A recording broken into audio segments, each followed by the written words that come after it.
당신이 찾던 무서운 이야기 고비의 TV.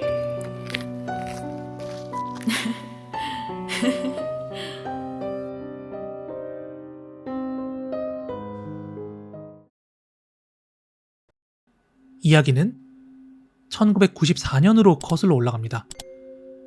제가 92년도부터요 송모 씨라는 영화음악과와 몇 년 같이 일했어요. 그때 있었던 일인데 어느 날 갑자기부터 아침에 출근해보면 막 이상한 일들이 벌어져 있기 시작해요. 스튜디오에. 당시 거기서 신문을 구독했는데 새벽마다 신문 배달하시는 분이 이제 문 아래로 이렇게 신문을 밀어넣거든요. 그러면은 그 문 턱에 걸려서 항상 신문이 바닥에 있어요. 그래서 그거를 이제 주워서 보거나 아니면은 송 대표님께 갖다 드리곤 했어요. 그런데 어느 날부터인지 이 신문이 테이블 위에 곱게 놓여져 있기 시작하는 거예요. 저는 당연히 대표님께서 밤새워 일하고 그걸 주워다 갖다 놨나 보다 생각을 하고 다음날 여쭤봐요. 그러면은 난 어제 스튜디오에 나오지 않았는데? 이러는 거예요. 뭐야, 격리 직원이 갖다 놨나? 하고 물어보면 또 격리도 아니래요. 그래서 이 이야기를 다른 사람들한테 이야기를 했더니 아마 너 놀리려고 일부러 갖다 놓고서는 그렇게 얘기하는 걸 거라고 그렇게 얘기를 하는데, 사실 요것만 그랬으면 말도 안 해요. 이 이후로도 이상한 일들이 계속해서 일어나게 됩니다. 예를 들자면 스튜디오에 뭐 차이나 심벌 이런 것들이 뭐 다음날 거꾸로 걸려 있다던가 아니면 뭐 스틱이 떨어져 있다던가, 이게 뭐 사소하면 사소하다고 할 수 있는 건데 분명히 밤에 퇴근할 때 모습과는 항상 다른, 뭔가가 다른 모습이었어요. 출근을 할 때 되면. 그런데 웃긴 건 사람이 있을 때는 아무런 현상이 없다가 꼭 사람들이 모두 퇴근하고 나면 뭔가 바뀌어 있어요. 그래서 이상하게 생각을 했죠. 이건 뭔가 귀신이 있는 것 같다 이렇게 의심을 하기도 하고요. 근데 이게 실제로 모습을 보인다던가 사람이 있을 때 뭐가 움직이면 좀 무서웠을 텐데 퇴근할 때랑 구조만 바뀌어 있다든지 이런 식이니까 뭐 엄청 막 겁에 질리고 그런 건 아니었거든요. 그러다가 이제 나중에 그런 것들이 점점 그러려니 하고 익숙해지더라고요. 그리고 나서 얼마 후에 저도 거기 회사를 그만두고 제 독자적인 스튜디오를 만들어서 독립을 하게 되는데, 이때부터 더욱더 이상한 일들이 생기게 됩니다. 제가 1995년에 논현동에 조그마한 녹음실 하나를 오픈하게 돼요. 뭐 전문적인 렌탈 스튜디오는 아니었고요. 뭐 제 작업할 때도 있고 렌탈도 간혹 하고 주로 음악 작업을 위한 스튜디오였습니다. 이때 방송음악도 많이 했고요. 뭐 가수들 곡 작업도 좀 했고 하여간 각종 다양한 작업들을 하게 됩니다. 아무튼 저는 그냥 조용히 넘어가고 싶어서 오픈식 같은 것도 안 하기로 하고 그냥 조용히 일을 시작했어요. 그때가 겨울이었는데 제가 난방장치 같은 걸 안 해가지고 등유 들어가는 그냥 난로를 사용했거든요. 그래서 매번 주유소에 들러가지고 플라스틱 기름통에 기름 사와서 난로에 넣었단 말이에요.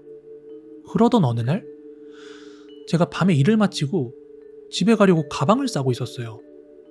근데 갑자기 뭔가 찬 기운이 느껴지면서 등이 싹 소름이 돋는 느낌이 나는 거예요. 그러면서 뒤로 뭔가 확 지나가는 듯한 느낌을 받았는데, 바로 그리고 나서 제 오른쪽에 세워뒀던 기름통을 뭔가가 발로 툭 하고 차는 것처럼 그대로 넘어지는 거예요. 거기 스튜디오 휴게실 공간이요, 좀 춥긴 해도 기름통이 넘어갈 만큼 바람이 부는 그런 공간이 아니거든요. 근데 등 뒤로 뭔가 지나가는 느낌이 들면서 동시에 그 통이 넘어지는 걸 저는 이해할 수가 없겠더라고요. 그리고 다음 날이었는데 제가 같이 일하던 친구들이랑 그 얘기를 했어요. 아무래도 여기 뭔가 수상하니까 우리 고사라도 한번 지내야 될 것 같다. 빠른 시간 내에 음식 같은 거라도 조금 준비해서 조그만하게 고사라도 지내자 이렇게 얘기를 해서 실제로 그렇게 고사를 지내기로 결정을 했어요. 그렇게 며칠 후에 같이 일하는 친구랑 고사 지내려고 저는 이제 떡을 사러 나갔고요. 그 친구는 스튜디오에서 혼자 뭐 향을 피우고 뭐 이런저런 다른 고사 지낼 준비를 하고 있었어요. 그런데 갑자기 삐삐가 울리더라고요. 그 당시에는 거의 삐삐 많이 썼으니까. 근데 확인해보니까 같이 일하는 친구예요. 사무실에 있던, 스튜디오에 있던 친구인데 보니까는 빨리 당장 오라면서 막 숫자로 1818, 그러니까 1818 막 욕을 써가면서 급하게 호출을 하는 거예요. 그래서 스튜디오로 막 허겁지겁 돌아갔죠. 그리고 왜 그러냐고 물어봤더니 야, 이거 향이 이상해 이러는 거예요.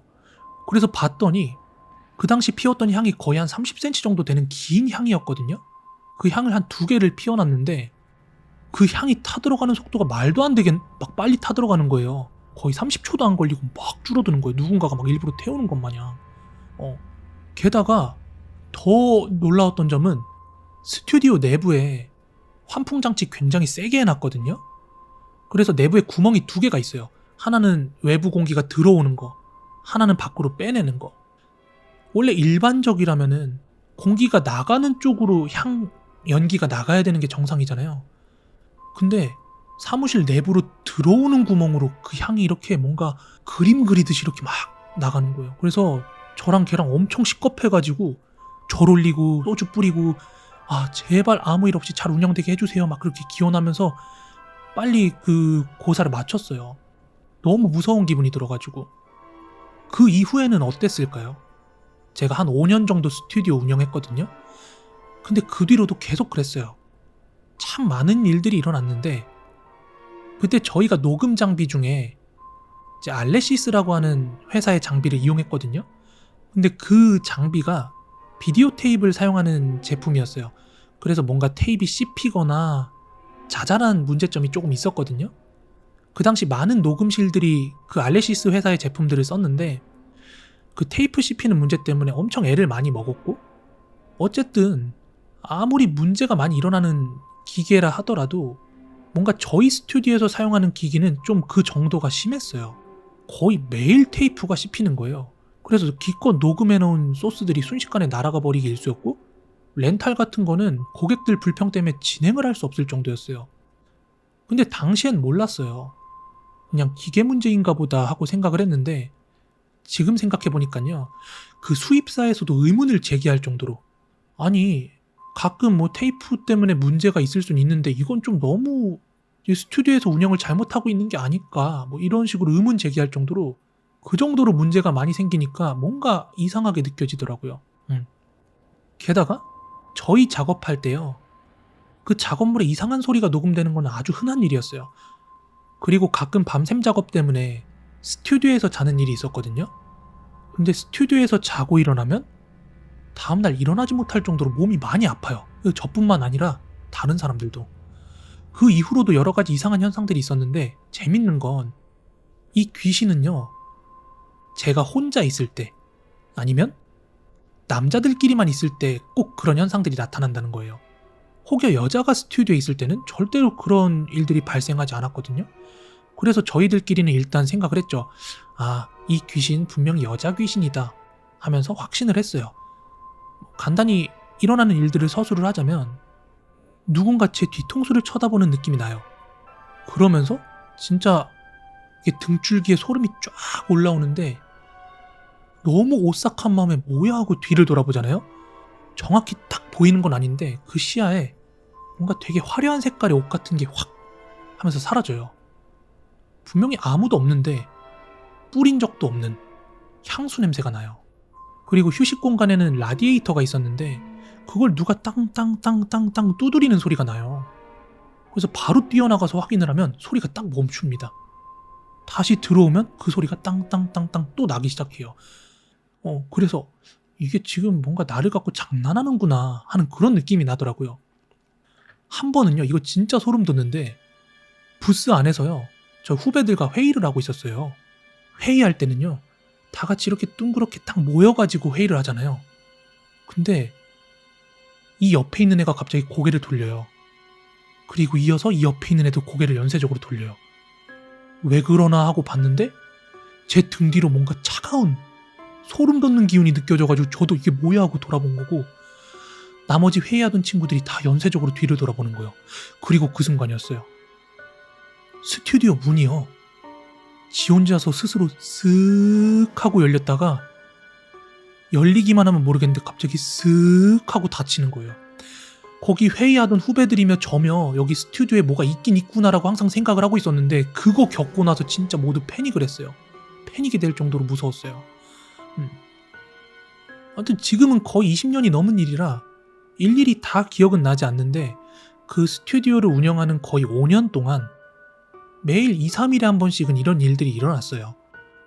아 맞아. 하도 이상해가지고 예전에 아는 스님을 모셔온 적도 있었거든요. 근데 그 스님이 오셔가지고 스튜디오를 싹 둘러보시면서 이렇게 그냥 막 쳐다보고 웃기만 하시고 아무 말씀을 안 해주셨어요. 진짜 답답할 따름이죠. 스님 뭐가 있나요? 대답을 안 해주셨어요. 그냥 웃고만 말 뿐. 아무튼 그 후에 저희 스튜디오는 IMF가 터지는 바람에 사업이 어려워졌습니다. 그래서 스튜디오를 접어야 되나 말아야 되나 고민을 하던 중에 도난 사고가 나게 돼요. 어느 날 문이 열려 있어가지고 들어와 보니까요. 스튜디오가 저도 모르게 이사를 가고 없더라고요. 심지어 제가 모아놓은 동전까지도 다 털어가는 그 세심함에 진짜 새삼 놀랬습니다. 분명히 스튜디오에 와본 사람의 짓인데 아직까지도 범인은 누구였는지 전혀 모르겠습니다. 그때 당시 피해액이 중고로 한 8천만 원 정도 됐던 것 같은데 경찰에 도난 신고를 했더니 금액 1억 미만은요 잡기 어렵다 하고 그냥 이렇게 딱 잘라 얘기하시더라고요. 그냥 포기하란 뜻으로. 우리한테 사건 맡기지 마라 이렇게 바라는 듯한 눈빛으로 그렇게 딱 잘라 얘기를 하시길래 조금 경찰에 대한 신뢰가 떨어졌죠. 게다가 도난 신고한 당일날 지문 감식했던 종이를 경찰이 그걸 두고 간 어처구니 없는 상황이 펼쳐진 거예요. 그래서 제가 직접 그거를 다시 갖다 줬거든요. 하여간 그날 이후로는 저는 대한민국 경찰은 잘 믿지 않게 된 그런 계기도 있었고요. 스튜디오를 5년간 운영하면서 있었던 기이한 일들, 지금까지 말씀드린 이야기들은 모두 전부 실화 이야기입니다.